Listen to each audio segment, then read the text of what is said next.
Okay so students, हम पढ़ रहे हैं एंडो की फार्माकोलॉजी। आपने अब देख लिया है ग्रोथ हार्मोन को पढ़ के कि ये सारी की सारी फिजियोलॉजी से ही बेसिकली रिलेट होती है। ठीक है जी। अब मैंने आपको प्रीवियस वीडियो के अंदर जो इंटीरियर पिट्यूटरी थी और इंटीरियर पिट्यूटरी में भी हमने जो 3 चीज़ें थी वो डिस्कस करनी, उन 3 चीज़ों में हमने ग्रोथ हार्मोन को भी पढ़ लिया, उसके अलावा प्रोलैक्टिन की भी बात कर ली, गोनाडोट्रोपिन की भी बात कर ली। ठीक है जी।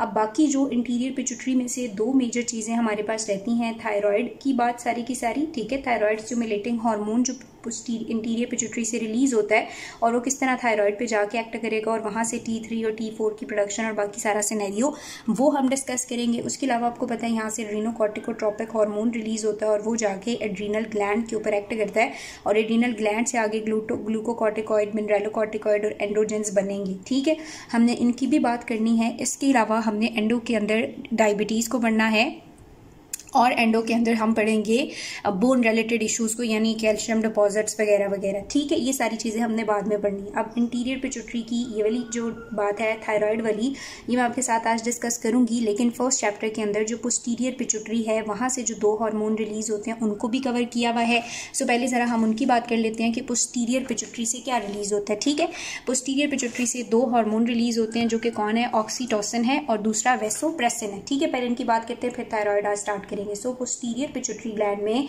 क्या रिलीज होता है, पोस्टीरियर पिट्यूटरी ग्लैंड में बनता कुछ भी नहीं है। आपने सिर्फ ये याद रखना है कि जो पोस्टीरियर पिट्यूटरी होती है ये ऊपर हाइपोथैलेमस के साथ कनेक्टेड होती है with the help of इन्फेंडिब्यूलम।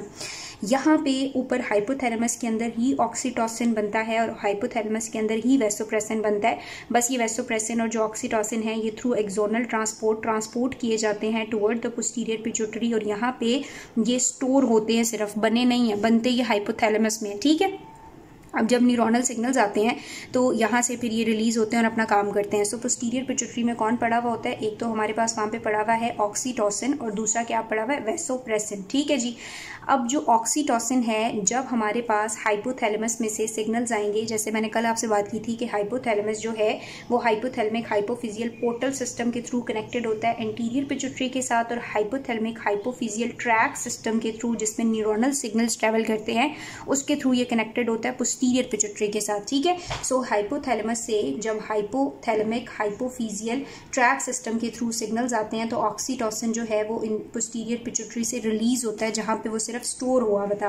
Release होने के बाद इस ऑक्सीटोसिन का क्या काम है, तो ये ऑक्सीटोसिन यूट्राइन की कॉन्ट्रैक्शंस कराता है और इसीलिए हम इसको इंट्रावीनियसली दे के रीइंफोर्स कर सकते हैं या लेबर को इंड्यूस करा सकते हैं। ठीक है, एक तो बात ये है कि ये ऑक्सीटोसिन मिल्क इंजेक्शन करता है। ठीक है, ये भी आप सबको पता है। दूसरी इंपॉर्टेंट बात ये है कि at the time of labour ये यूट्राइन कॉन्ट्रैक्शन कराता है और डिलीवरी को पॉसिबल करता है।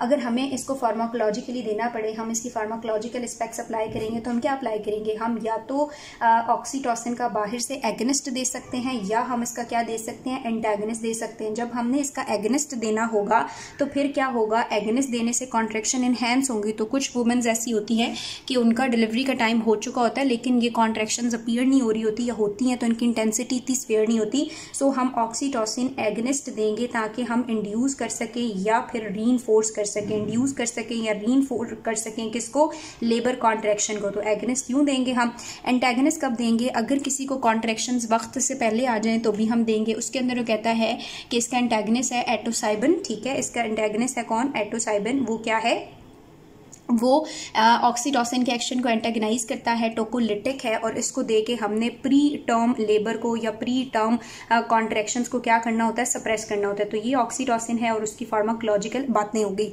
दूसरी बात आ जाती है हमारे पास वैसोप्रेसिन। जो वैसोप्रेसिन है इसके 2 तरह के रिसेप्टर्स होते हैं, उनके थ्रू ये एक्ट करता है। वैसोप्रेसिन का रिसेप्टर 1 भी होता है और रिसेप्टर 2 भी होता है। ठीक है, जो वैसोप्रेसिन का रिसेप्टर 1 है यानी V1 है, ये कहाँ पे होता है, ये स्मूथ मसल्स में होता है और स्मूथ मसल्स की कॉन्ट्रैक्शंस कराता है। फॉर एग्जांपल ईसोफेजियल कॉन्ट्रैक्शन कराता है और पहले भी हमने पढ़ा ईसोफेजियल कॉन्ट्रैक्शंस हमें कहाँ पे ज़रूरत है, अगर ईसोफेजियल वेरिसेस हो। ठीक है, सो ईसोफेजियल वेरिसेस के केस में हम V1 का एगनिस्ट दे सकते हैं। V1 का एगनिस्ट देंगे, स्मूथ मसल स्पेशली ईसोफेगस की कॉन्ट्रैक्शन होगी और वेरिसेस थी यानी ब्लीडिंग टेंडेंसी थी तो कॉन्स्ट्रिक्शन से वहाँ पे ब्लड फ्लो कम हो जाएगा और अगर ब्लीडिंग होगी भी तो वो कम होगी। दूसरी बात है V2 receptor. V2 receptor vasopressin के लिए जो होते हैं वो कहाँ पे होते हैं, वो हमारे पास होते हैं कलेक्टिंग ट्यूब्यूल्स के लेवल पे, और वहाँ पे जब ये वेसोप्रेसिन जाके V2 पे लगता है तो चैनल्स इंसर्ट कर दिए जाते हैं, और चैनल्स जब वहाँ पे इंसर्ट होते हैं तो वहाँ से मैक्सिमम वाटर की रीअब्जॉर्प्शन होती है, ठीक है। सो इसका दूसरा नाम जो है वो ADH भी है, क्योंकि इसका एंटी डायूरेटिक इफेक्ट है। ये डायूरेसिस यानी वाटर को बहुत ज़्यादा यूरिन में जाने नहीं देता।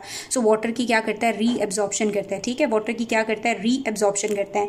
अब बात आ जाती है कि हम वेसोप्रेसिन एगनिस्ट भी दे सकते हैं, एंटागनिस्ट भी दे सकते हैं। एक मैंने आपको बता दी बात कि वेसोप्रेसिन हम एगनिस्ट दे सकते हैं, किसके लिए, इसोफेजियल वेरिसेस के लिए, ठीक है। दूसरी बात है इसका एगनिस्ट और हम कहाँ पे देंगे बच्चों, एक कंडीशन होती है जिसे हम कहते हैं डायबिटीज़ इंसिपिडस, ठीक है। उस डायबिटीज़ इंसिपिडस में क्या हो रहा होता है कि आपके पास जो ADH है ना वो ठीक से बन नहीं रहा होता, ठीक है। ADH क्या है, ठीक से बन नहीं रहा होता, तो तब हम क्या करते हैं कि इसका एगनिस्ट जो है वो बाहर से दे देते हैं। तो सो डायबिटीज़ इंसिपिडस में भी हम क्या दे सकते हैं, उसमें भी हम ADH के एगनिस्ट देते हैं, और वो ADH का एगनिस्ट क्या करता है, आपको इसमें यूरिन प्रोडक्शन बहुत ज़्यादा हो रही होती है, इसलिए हम ADH एगनिस्ट बाइट से देते हैं, और उसकी क्या करा लेते हैं, बहुत सारी रीस्टोर करा लेते हैं या रीअब्जॉर्प्शन करा लेते हैं एगनिस्ट देके। अब दूसरी बात आ गई कि वेसोप्रेसिन एंटागनिस्ट अगर हम देंगे तो वो कब देंगे। अच्छा, कुछ लोगों में ऐसा है जैसे हमारे पास कंजेस्टिव हार्ट फेलियर के पेशेंट्स होंगे या फिर कोई और जिनमें हार्ट फेलियर के चांसेस होते हैं, उनकी बॉडी क्या कर रही होती है, उनकी बॉडी बहुत ज़्यादा वाटर को रिटेंट करती है। जब वाटर को रिटेंट कर रही होती है तो उसकी वजह से क्या बढ़ता है, वो ब्लड वॉल्यूम बढ़ता है। जब ब्लड वॉल्यूम बढ़ता है तो ऑब्वियसली बात है प्री लोड हार्ट के ऊपर बढ़ता है, वीनस रिटर्न बढ़ता है और हार्ट लोड वगैरह बढ़ता है, तो हार्ट के ऊपर लोड बढ़ता है और हार्ट कंजेस्टिव हार्ट फेलियर की स्टेट में चला जाता है। और इसी तरह वाटर बहुत ज़्यादा रीअब्जॉर्ब होने से जो सोडियम की कंसंट्रेशन है वो कम हो जाती है और पेशेंट को क्या हो जाता है, हाइपोनेट्रीमिया। तो इस हाइपोनेट्रीमिया और कंजेस्टिव हार्ट फेलियर के इफेक्ट को ब्लॉक करने के लिए हम ADH एंटागनिस्ट दे देते हैं, ताकि उसकी बॉडी जो है वाटर रीअब्जॉर्प्शन ना करे और वाटर ज़्यादा से ज़्यादा उसकी बॉडी से बाहर जाए। तो ये हमारे पास जो पोस्टीरियर पिट्यूटरी है उसके हार्मोन्स हैं और उनकी कुछ फार्माकोलॉजिकल एस्पेक्ट्स थी जो हमने बात कर ली, ठीक है जी। और ऑक्सीटॉक्सिन को हम एगनिस्ट के तौर पे भी देते हैं और एंटागनिस्ट के तौर पे भी। एगनिस्ट के तौर पे जब हम लेबर इंड्यूस कराना चाहें, और एंटागनिस्ट तब कि जब प्री टर्म लेबर हो और उसको हम सप्रेस कराना चाहें। दूसरी बात हमने की वेसोप्रेसिन की, तो वेसोप्रेसिन के एगनिस्ट भी दे सकते हैं, एंटागनिस्ट भी दे सकते हैं। एगनिस्ट तब देंगे जब इसोफेजियल वेरिसेस का केस होगा, और एंटागनिस्ट हमने कब देने हैं, जब पेशेंट जो है वो डायबिटीज़ इंसिपिडस भी क्या आता है, एगनिस्ट फेस में आता है। जबकि अगर पेशेंट में हाइपोनेट्रीमिया है या कंजेस्टिव हार्ट फेलियर है तो हम एंटागनिस्ट देंगे ताकि उसकी बॉडी से जो वाटर लोड है वो कम हो जाए, ठीक है जी। सो ये बात हमने कर ली पोस्टीरियर पिट्यूटरी की। अब हम इंटीरियर पिट्यूटरी का नेक्स्ट हार्मोन डिस्कस करेंगे जो कि है थायराइड हार्मोन, ठीक है जी। सबसे पहले हमें पता होना चाहिए कि थायराइड हार्मोन जो है इसका क्या सिनेरियो क्या है, किस तरह से हो रहा होता है बॉडी में। तो सबसे पहले जो थायराइड रिलीजिंग हार्मोन है या रिलीजिंग फैक्टर है वो प्रोड्यूस होता है हाइपोथैलेमस में, ठीक है। ये थायराइड रिलीजिंग फैक्टर हाइपोथैलेमस से रिलीज होता है और हाइपोथैलेमिक हाइपोफिजियल पोर्टल सिस्टम के थ्रू कहाँ आता है, इंटीरियर पिट्यूटरी में। और इंटीरियर पिट्यूटरी में किसको स्टिमुलेट करता है, थायरोट्रॉप को। थायरोट्रॉप जो है वो आगे से रिलीज करता है थायराइड स्टिमुलेटिंग हार्मोन। क्या रिलीज करता है, थायराइड स्टिमुलेटिंग हार्मोन। ये थायराइड स्टिमुलेटिंग हार्मोन जाएगा और आपके थायराइड ग्लैंड के ऊपर एक्ट करेगा, और थायराइड ग्लैंड में से आगे क्या करेगा, जब ये थायराइड ग्लैंड के ऊपर थायराइड स्टिमुलेटिंग हार्मोन काम करता है ना, तो अभी मैं आपको आगे बताऊंगी कि किस तरह से ये थायराइड हार्मोन की सिंथेसिस के सारे स्टेप्स को इन्हेंस कर देता है, ठीक है। थायराइड हार्मोन बनने के लिए आयोडीन चाहिए होता है, सो ये आयोडीन के अपटेक को बहुत ज़्यादा थायराइड स्टिमुलेटिंग हार्मोन बढ़ा देता है। आयोडीन अंदर जाता है और यहाँ पे ना हमारे पास थायराइड के पास दो तरह के सेल्स होते हैं, फॉलिक्यूलर सेल्स भी होते हैं और कुछ पैराफॉलिक्यूलर सेल्स भी होते हैं। ये जो फॉलिक्यूलर सेल्स है under the influence of thyroid stimulating hormone ये क्या रिलीज करेंगे, T3 और T4 रिलीज करेंगे, ठीक है। जबकि पैराफॉलिक्यूलर सेल जो है ये कैल्सीटोनिन रिलीज करते हैं जो कि कैल्शियम मेटाबॉलिज्म में इंपॉर्टेंट है और उसे हम बोन वाले चैप्टर में पढ़ेंगे। सो हमने क्या बात की कि जब सिग्नल्स जाते हैं तो ऊपर से ऑर्डर्स आते हैं इंटीरियर पिट्यूटरी को। इंटीरियर पिट्यूटरी आगे से ऑर्डर देती है थायराइड ग्लैंड को, और थायराइड ग्लैंड क्या रिलीज करता है, T3 और T4 रिलीज करता है। अब T3 और T4 में ये बात है कि T3 जो है वो हमारे पास कम प्रोड्यूस हो रहा होता है, T4 ज़्यादा प्रोड्यूस हो रहा होता है, लेकिन T3 ज़्यादा इंपॉर्टेंट है, इसलिए जो T4 है वो रिलीज होने के बाद पेरीफ्री में आके, लिवर में आके, किडनी में आके, टिश्यूज़ में आके T3 में कन्वर्ट हो जाता है। इसे हम पेरीफ्रल कन्वर्जन कहते हैं, ठीक है। एक ये बात हो गई।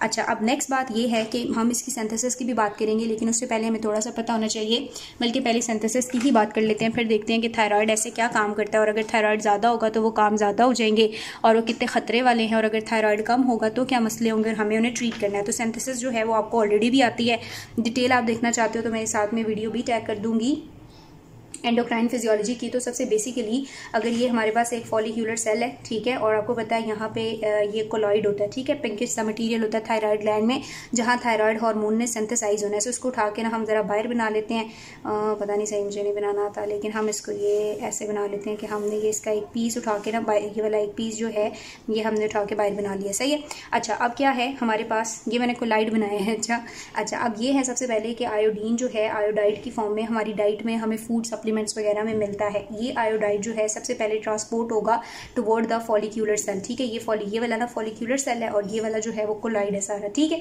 तो ये आयोडाइड जो है वो सबसे पहले क्या होगा, एक सोडियम ट्रांसपोर्टर की मदद से ट्रांसपोर्ट होता है इनटू द फॉलिकल। लेकिन ये जो आयोडाइड है, अब ये आयोडाइड जो है ये इस फॉर्म में तो नहीं हार्मोन की सिंथेसिस कर सकता, तो इसको पहले क्या होना पड़ता है, ऑक्सीडाइज होना पड़ता है। तो ये ऑक्सीडाइज भी होता है और यहाँ से ट्रांसपोर्ट हो जाता है टुवर्ड द कोलाइड।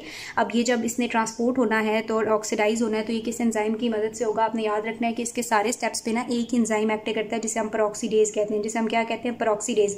तो इसकी सिंथेसिस के सबसे पहले स्टेप क्या है कि हमारे पास आयोडाइड ने ट्रांसपोर्ट होना है, दूसरी बात है आयोडाइड ने ऑक्सीडाइज होना है और आयोडीन में कन्वर्ट होना है, ठीक है जी। अब यहाँ पे किस में कन्वर्ट हो गया, आयोडीन में कन्वर्ट हो गया, लेकिन ये इनऑर्गेनिक फॉर्म में से एक ऑर्गेनिक मॉलिक्यूल के साथ अटैच होना है।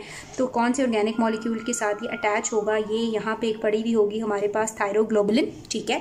और ये जो थायरोग्लोबुलिन है इसके ऊपर पड़े हुए होते हैं टायरोसिन रेजिड्यू। क्या होते हैं, टायरोसिन रेजिड्यू। तो ये आयोडीन थायरोग्लोबुलिन के टायरोसिन रेजिड्यूज के साथ, समझ लो ये आयोडीन था गोल सा, तो ये इसके टायरोसिन रेजिड्यू के साथ क्या होगा, अटैच हो जाएगा।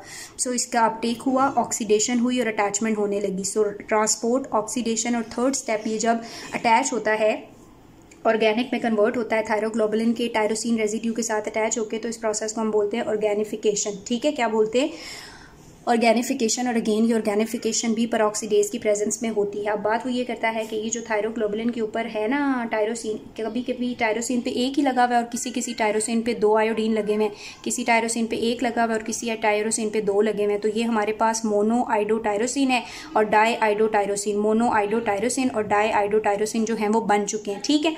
अब यहाँ पे किसी जगह पे ये दो लगे हुए होंगे, जहाँ पे दो लगते हैं ना वो ज़रा ज़्यादा होते हैं हमारे पास, ठीक है। तो ये दो आयोडीन जो हैं वो लगे हुए हैं। अब नेक्स्ट स्टेप क्या होना है कि ये जो मोनो आइडोटायरोसिन है और ये जो डाई आइडोटायरोसिन है, ये कहते हैं कि हम क्यों ना आपस में क्या कर लें, कपलिंग कर लें, ठीक है। तो ये आपस में क्या करते हैं, कपलिंग करते हैं। कैसे कपलिंग करते हैं, ये 1 और 2 वाला मिक्स हो जाता है। जब ये 1 और 2 वाला मिक्स हो जाता है तो हमारे पास क्या बन जाता है, ट्राई आइडोथायरोनिन, ठीक है, T3 बन जाता है। ट्राई आइडोथायरोनिन बन गया मोनो और डाई के कॉम्बिनेशन से। और अगर डाई और डाई आपस में जुड़ेंगे तो क्या बन जाएगा, T4 बन जाएगा, टेट्रा आइडोटायरोनिन, ठीक है, या थायरोक्सिन बन जाएगा। अब जब ये T3 और T4 बना, ये जो प्रोसेस है इसको हम कहते हैं कपलिंग। सो कपलिंग के बाद T3 और T4 बन जाते हैं। बीच में हमारे पास कुछ मोनो डाई भी होते हैं, लेकिन मोनो डाई वाले रिलीज नहीं होते, ये पैक होते हैं वेजिकल की फॉर्म में। और जैसी बॉडी सिग्नल देती है तो ये वेजिकल ट्रांसपोर्ट होती है यहाँ पे इसकी एक्सोसाइटोसिस होती है, T3 और T4 रिलीज होकर बाहर निकल जाते हैं, जबकि जो मोनो और डाई आइडोटायरोनिन वगैरह होते हैं उनकी रीअपटेक हो जाती है।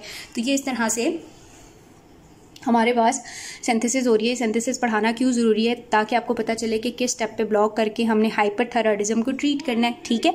तो हमारे पास क्या क्या चीज़ें हुई, इसकी ट्रांसपोर्ट हुई, फिर इसकी ऑक्सीडेशन हुई, ऑर्गेनिफिकेशन हुई, कपलिंग हुई, पैकेजिंग हुई और रिलीज हो गया।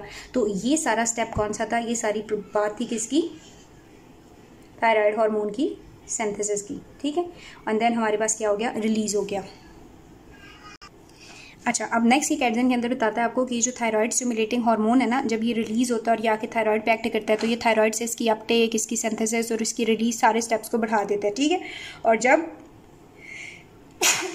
अल्हम्दुलिल्लाह सॉरी, जब ये T3 और T4 के लेवल जो हैं वो ज़्यादा हो जाएंगे, जिसने स्टिमुलस दिया था कि थायराइड चाहिए, जब T3 और T4 ज़्यादा हो जाते हैं तो ये नेगेटिवली इनहिबिट कर देते हैं किसको, थायराइड स्टिमुलेटिंग हार्मोन को। इसका मतलब है कि अगर T3 T4 ज़्यादा होंगे तो थायराइड स्टिमुलेटिंग हार्मोन के लेवल्स क्या होंगे, कम हो जाएंगे, इनहिबिट हो जाएंगे। अब एक डिजीज़ को उसने यहाँ पर डिस्कस किया हुआ, थोड़ा सा रिलेट किया, आपको पहले भी इस डिजीज़ के बारे में पता होगा। एक डिजीज़ होता है उसे हम कहते हैं ग्रेव डिजीज़, ठीक है। क्या कहते हैं, ग्रेव डिजीज़ कहते हैं। ये एक ऑटो इम्यून डिजीज़ है और इस ऑटो इम्यून डिजीज़ में एंटीबॉडीज़ बनती हैं। ये एंटीबॉडीज़ जाके क्या करती हैं कि वो रिसेप्टर जिनको थायराइड स्टिमुलेटिंग हार्मोन ने स्टिमुलेट करना था उन रिसेप्टर्स को जाके बार बार स्टिमुलेट करती हैं। बहुत ज़्यादा T3 T4 बनेंगे और ये T3 T4 जो थोड़ा बहुत थायराइड स्टिमुलेटिंग हार्मोन रिलीज हो रहा होता है उसको भी क्या करती हैं, इनहिबिट कर देती हैं। तो थायराइड स्टिमुलेटिंग हार्मोन तो नहीं है, वो तो इसको स्टिमुलेट नहीं कर रहा, लेकिन इसको स्टिमुलेट कर रही हैं एंटीबॉडीज़ जो इनसे मुशाबत रखती थी और उन्होंने रिसेप्टर को स्टिमुलेट किया।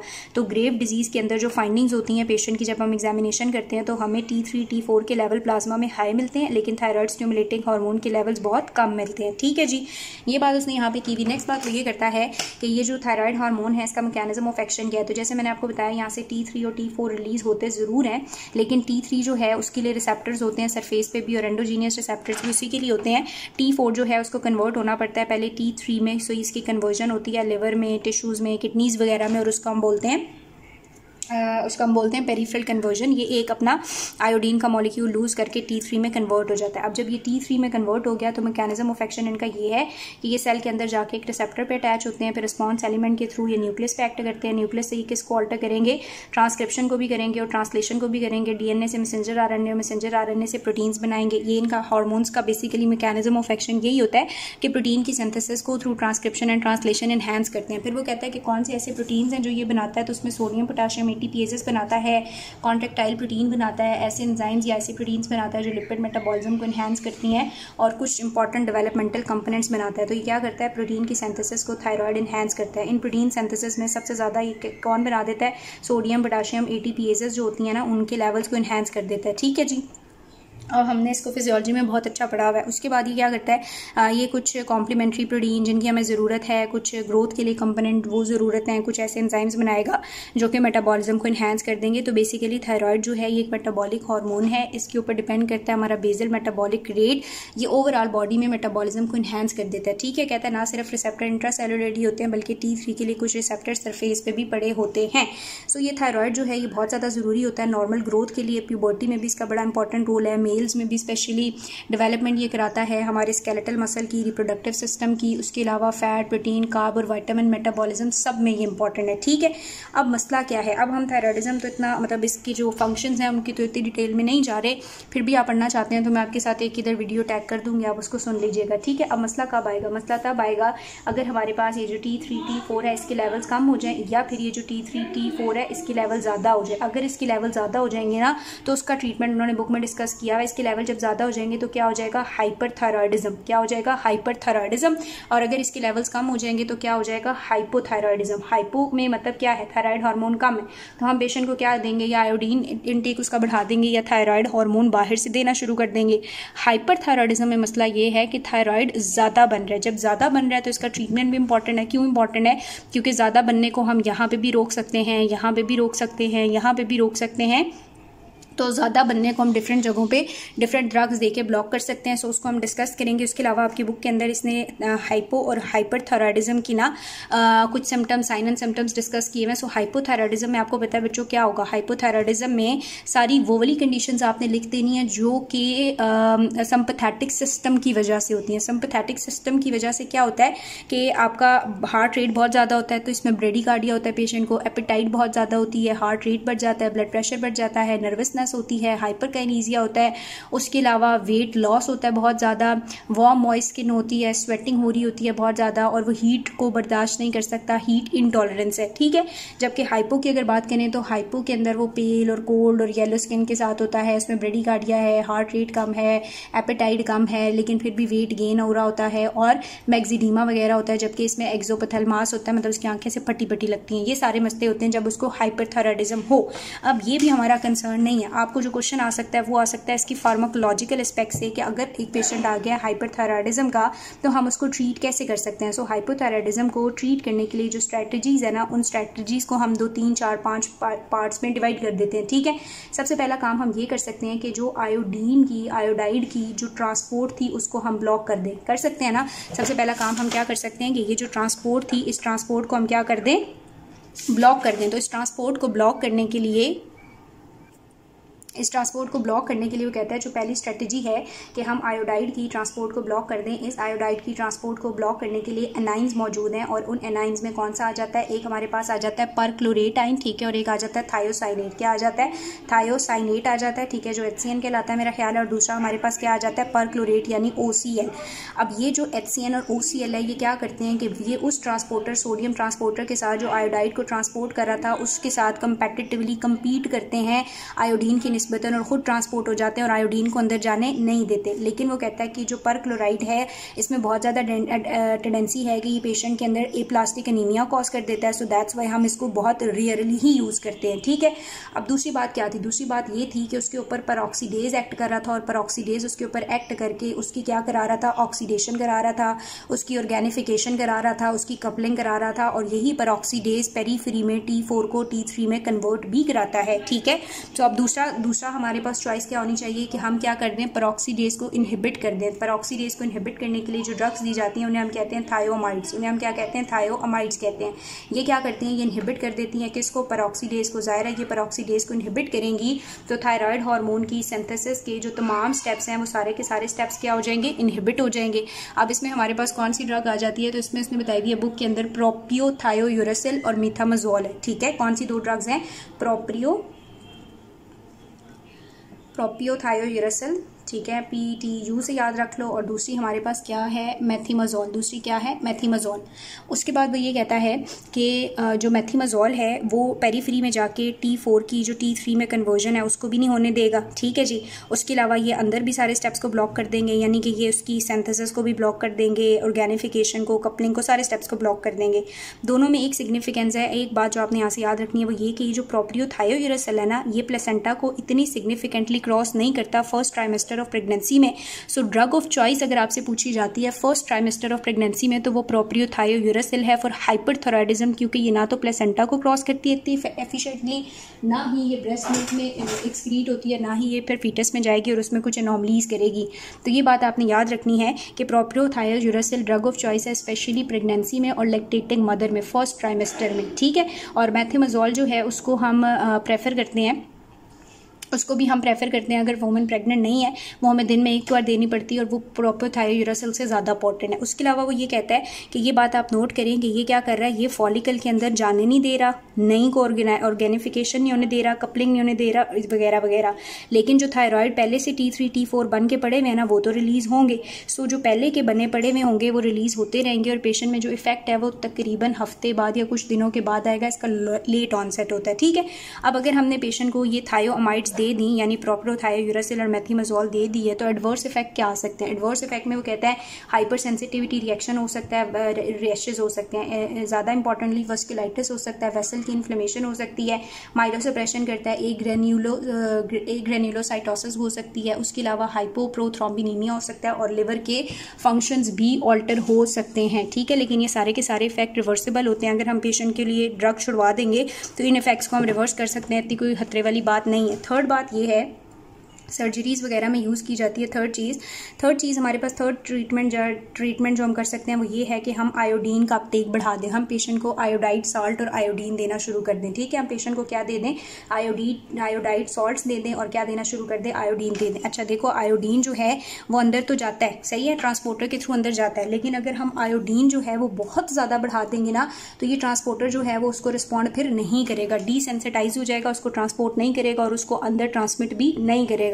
जब उसको अंदर ट्रांसमिट नहीं करेगा, इतना ज़्यादा हमने आयोडीन दिया हुआ है कि ट्रांसपोर्टर ही ब्लॉक हो गया, आयोडीन अंदर नहीं जाएगा तो थायराइड भी नहीं बनेगा। उसके अलावा वो कहता है कि थायराइड ना सिर्फ थायराइड हार्मोन जब नहीं बनेंगे तो इसकी एक्टिविटी रिड्यूस हो जाएगी, मेटाबॉलिज्म रिड्यूस हो जाएगा, सो इसकी तरफ ब्लड सप्लाई भी रिड्यूस हो जाएगी और ये साइज़ में श्रिंक कर जाएगा। अब इसकी सर्जरी करना और इसको निकालना पेशेंट की बॉडी से आसान हो जाएगा क्योंकि इधर ब्लड भी कम जा रहा है, ब्लीडिंग भी कम हो गई, साइज़ भी रिड्यूस हुआ है, तो इसको फिर सर्जरी करना जो है वो हमारे पास क्या हो जाएगा, ईजी हो जाएगा। तो इसको हम देते हैं बेसिकली सर्जरी से पहले तो इसके लिए इसने मेंशन किया हुआ है कि स्पेशली हम सर्जरीज वगैरह से देते हैं और इसकी सिग्निफिकेंस क्या होगी कि जो आयोडीन की ट्रांसपोर्ट होती है वो ब्लॉक हो जाती है। जब ब्लॉक हो जाती है तो थायराइड हार्मोन जो है वो सिंथेसाइज नहीं होता, वो सिंथेसाइज नहीं होता तो मेटाबॉलिज्म कम, तो ब्लड फ्लो जब कम होता है तो उसका साइज श्रिंक कर जाता है और उसको हम ईजिली बॉडी से निकाल सकते हैं। ठीक है जी, इसका इफेक्ट जो है वो 2 to 7 डेज के बाद आता है और ये स्केप हो सकता है हफ्तों बाद, अगर आप जो है वो सर्जरी कर चुके हुए हो उसको, अगर आपने रिमूव नहीं किया हो, कोई माइनर सर्जरी वगैरह परफॉर्म करनी थी तो दोबारा से वो ट्रांसपोर्टर काम करना शुरू कर देंगे। अब इसको हम देते कहाँ हैं, हम सोल्यूशन की फॉर्म में देते हैं। कहता है इसके लिए एक होता है लुगोल सोल्यूशन। ठीक है, इस लुगोल सोल्यूशन में क्या होता है, आयोडीन भी होती है और साथ ही साथ पोटाशियम आयोडाइड भी होता है। ठीक है, दूसरी बात है हम इसका सैचुरेटेड सोल्यूशन दे सकते हैं और सैचुरेटेड सोल्यूशन में क्या होता है, पोटाशियम आयोडाइड होता है। एडवर्स इफेक्ट ये है कि इसमें बी पेशेंट को जो है वो इसकी वजह से रैशेज हो सकते हैं, फीवर हो सकता है, ब्लीडिंग डिसऑर्डर्स हो सकते हैं, मेटालिक टेस्ट सा आता है उसके मुंह में। ठीक है, और उसके अलावा कहता है कि उसको एनाफाइलेक्टिक रिएक्शन या एलर्जिक रिएक्शन या हाइपर सेंसिटिविटी रिएक्शंस भी हो सकते हैं। तो ये वाले हमारे पास जो हैं वो इसके यूजेस हैं। अब एक और बात ये है कि हमने क्या किया, हमने तो उसकी ट्रांसपोर्टर को ब्लॉक कर दिया, हमने ज़्यादा अमाउंट दे के उसकी ट्रांसपोर्ट को इनहिबिट किया, हमने उसकी कपलिंग को ऑर्गेनिफिकेशन इनको इनहिबिट कर दिया। एक और तरीका ये है कि ये जो थायराइड ग्लैंड है हम कोई ऐसी चीज़ दें फॉलिकल के अंदर, हम कोई ऐसी चीज़ बाहर से भेज दें कि वो फॉलिकल जितना भी थायराइड हार्मोन यहाँ पे फालतू बना हुआ है उसको डिस्ट्रॉय कर दे, उसको खा जाए, ख़त्म कर दे, दबा कर दे। तो ये काम कौन कर सकता है, ये काम कर सकता है रेडियो एक्टिव आयोडीन। ठीक है, रेडियो एक्टिव आयोडीन क्या कर सकता है, उसकी डिस्ट्रक्शन कर सकता है। तो हमने उसकी सिंथेसिस को तो ब्लॉक किया, हम उसको इंट्रा सेलुलरली क्या भी कर सकते हैं, डिस्ट्रॉय भी कर सकते हैं। और इसके लिए कौन सा दिया जाता है, आयोडीन 131। जब आयोडीन 131 देते हैं तो ये इसके इधर कोलाइड के अंदर कंसंट्रेट होता है और आहिस्ता आहिस्ता इसके सारे थायराइड हार्मोन्स को डिस्ट्रॉय कर देता है। ठीक है जी, थायरोटॉक्सिक कॉसेज में हम ये देते हैं लेकिन ये इनहिबिटेड होता है, प्रेगनेंसी और लैक्टेटिंग मदर्स में ये नहीं देना चाहिए। उसके बाद कहता है कुछ अदर ट्रीटमेंट्स भी हैं। ये 4 ट्रीटमेंट आपको समझ आ गया, उसके अलावा बस थोड़ी सी बात है कि कुछ अदर ट्रीटमेंट भी हैं, क्योंकि हमने कहा कि जो हाइपरथायरॉयडिज्म है, हाइपरथायरॉयडिज्म में ऐसे सिम्टम्स आते हैं जैसे कि आपका जो सिंपैथेटिक सिस्टम है वो बहुत ज़्यादा काम कर रहा है, पेशेंट जो है वो ट्रैकीकार्डिया के साथ आपके पास आता है। तो इस ट्रैकीकार्डिया को इनहिबिट करने के लिए हम सिम्टोमेटिक ट्रीटमेंट करेंगे सिम्टम्स की बेस पे। ठीक है, तो हम क्या करेंगे, ट्रैकीकार्डिया को इनहिबिट करने के लिए क्या दे सकते हैं जी, बीटा ब्लॉकर। याद है ना कितनी डिटेल में पढ़े। सो बीटा ब्लॉकर जब हम देंगे तो ये उसके ट्रैकीकार्डिया और सिंपैथेटिक स्टिमुलेशन को कम कर देगा, सो उसके सिम्टम्स को ट्रीट करेगा। ये सिम्टोमेटिक ट्रीटमेंट है। उसके बाद वो कह रहा है कि जब हम ये बीटा ब्लॉकर देंगे, नॉन सेलेक्टिव बीटा ब्लॉकर कौन है, प्रोप्रानोलोल देंगे तो ये T4 की T3 में कन्वर्जन भी रोक देती है। सो इस तरह से भी इसका हाइपरथायरॉयडिज्म में रोल होता है। और आखिरी बात वो कहता है कि हम एंटी रिदमिक ड्रग्स भी दे सकते हैं। एंटी रिदमिक ड्रग्स में हमने कौन सी ड्रग देनी है, अमाइडरॉन। हमने पढ़ी थी अमाइडरॉन को बहुत डिटेल में, मेरा मार्कर भी खत्म हो गया। अमाइडरॉन को हमने बहुत डिटेल में पढ़ा था। और क्या पढ़ा था अमाइडरॉन के बारे में, कि ये जो अमाइडरॉन होती है, हाँ हमने पढ़ा था कि जो अमाइडरॉन होती है इसके बड़े मिक्स मैकेनिज्म ऑफ एक्शंस होते हैं। तो यहाँ पे वो यही बात कर रहा है कि अमाइडरॉन जो है उसका किसी ना किसी तरह से थायराइड ग्लैंड के ऊपर एक्शन है। अब मसला सिर्फ ये इतना सा आ गया कि हो सकता है कि जो अमाइडरॉन है वो पेशेंट के अंदर हाइपोथायरॉयडिज्म करा दे, हो सकता है अमाइडरॉन जो है वो उसके अंदर हाइपरथायरॉयडिज्म करा दे, और ये भी पॉसिबल है कि अमाइडरॉन उसके अंदर इन्फ्लेमेशन करे। अगर उसकी टेंडेंसी है वो पेशेंट के अंदर हाइपोथायरॉयडिज्म करा रही है, थायराइड को बहुत कम कर रही है, तो इसके साथ हम बाहर से थायराइड हार्मोन देना शुरू कर देंगे। अगर वो हाइपोथायरॉयडिज्म करवा रही है, हाइपरथायरॉयडिज्म करवा रही है, तो हम साथ में क्या देना शुरू कर देंगे, T3 T4 का के ब्लॉकर्स देना शुरू कर देंगे, थायोमाइड्स देना शुरू कर देंगे। और अगर वो इन्फ्लेमेशन कॉज कर रही है तो हम साथ में क्या देना शुरू कर देंगे, कॉर्टिकोस्टेरॉइड। तो यूं हम थायराइड के जो एडवर्स इफेक्ट है उनको ओवरकम कर सकते हैं। सो इतनी सी बात है बच्चों जी, हमने जो पढ़ ली। और हमने क्या पढ़ लिया, हमने सारी बातें की कि किस तरह थायराइड रिलीजिंग हार्मोन आता है, फिर थायराइड स्टिमुलेटिंग हार्मोन आता है, किस तरह वो T3 T4 बनाता है। T3 T4 क्या काम करते हैं, अगर T3 T4 कम होंगे, हाइपोथायरॉयडिज्म है, तो बाहर से थायराइड हार्मोन दे देंगे हम। ठीक है, और अगर ये ज़्यादा हो गया है तो फिर हमने इसका ब्लॉकेज करना। ब्लॉकेज हमने डिफरेंट स्टेप्स पे देखा, हम इसकी ट्रांसपोर्ट को ब्लॉक कर सकते हैं, पेरोक्सीडेज को ब्लॉक कर सकते हैं, हम आयोडीन साल्ट ज़्यादा दे देंगे और ये बिफोर सर्जरी या थायराइड स्टॉर्म के केस में दिया जाता है, या फिर हम रेडियो एक्टिव आयोडीन दे के उसको अंदर डिस्ट्रॉय भी कर सकते हैं, या फिर हम सिम्टोमेटिक ट्रीटमेंट भी कर सकते हैं जैसे कि बीटा ब्लॉकर, प्रोप्रानोलोल या अमाइडरॉन दे के। इसमें से कोई भी क्वेश्चन हो तो मुझसे पूछ लीजिएगा, ये इंपॉर्टेंट है, यहाँ से चीज़ें आती हैं।